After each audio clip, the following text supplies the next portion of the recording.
আমার মেয়েটা অসুস্থ, এই অবস্থা তারা রেখে তুমি কিনা বাড়িতে গেছো? তোমার মা তো ময়রা যায়নি যে ময়রা গেছে তোমার এক্ষণে বাড়িতে যাইতে হইব?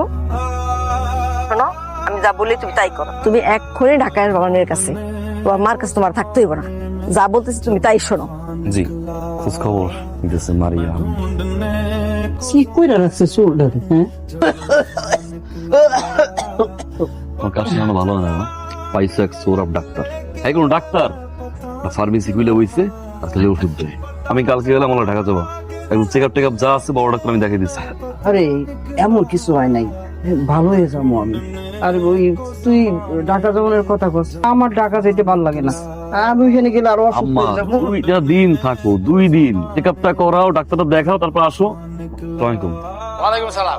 এই তোমার কি কোনো কাণ্ড জ্ঞান নাই? মেয়েটা আমার পথই, বাড়িতে একা, মায়ের যদি ডরায় একটা দুর্ঘটনা ঘটে। হ্যাঁ, ওইসব বাদ দাও, ওইসব বাদ দাও, পরিবারের প্রতি দায়িত্ব